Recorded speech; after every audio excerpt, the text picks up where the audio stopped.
El 20 de noviembre de 1910 inicia la Revolución Mexicana. Aunque 100 años antes los mexicanos sostuvieron una lucha en contra del imperialismo español, esta nación ya no era gobernada por los mexicanos, sino por un dictador, Porfirio Díaz. Aunque el presidente Díaz pensaba que el pueblo de México ya estaba listo para comenzar a vivir un gobierno democrático, había que crear diversos partidos políticos que contendieran.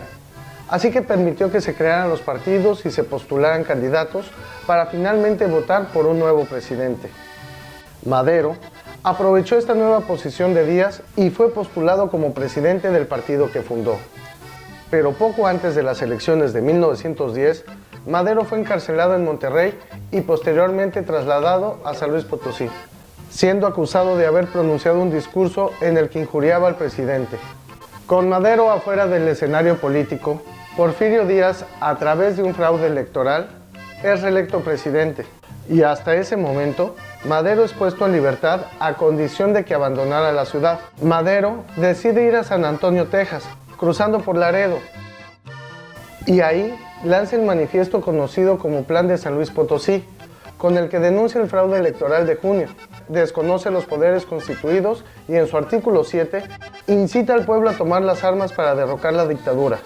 El 20 de noviembre. Y este plan, que subrayaba el principio sufragio efectivo, no reelección, fue el que dio inicio a la Revolución Mexicana. El primer brote sangriento se dio el 18 de noviembre, cuando Aquiles Cerdán, uno de los más puros revolucionarios, fue asesinado en su casa. Posteriormente inició la lucha armada en Chihuahua, donde el ejército de Díaz fue derrotado. Francisco Villa se levantó en el sur y prontamente la revolución se extendió a otras ciudades del país. Dándose cuenta de su inminente derrota, Díaz decide entrar en negociaciones, pero al no poder sacar provecho de ellas, decide renunciar y viajar a Francia, abandonando definitivamente el país. Así es, como con un partido fragmentado, Madero asume el poder, pero las discordias revolucionarias comenzaron a enfatizarse, y a escasos 20 días de haber tomado la presidencia, Zapata se levantó en su contra, arguyendo que el primer punto a resolver eran las carencias de la tierra. Tierra y libertad, gritó Zapata, y tierra y libertad, corrió el pueblo. Fue entonces cuando aparece en escena Victoriano Huerta, quien comenzó a jugar un doble juego.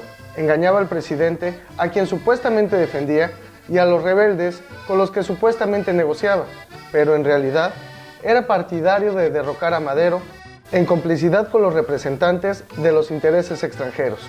Así, en enero de 1913, inició la llamada Decena Trágica, es decir, 10 días de guerra en la Ciudad de México que terminaron por derrocar al presidente.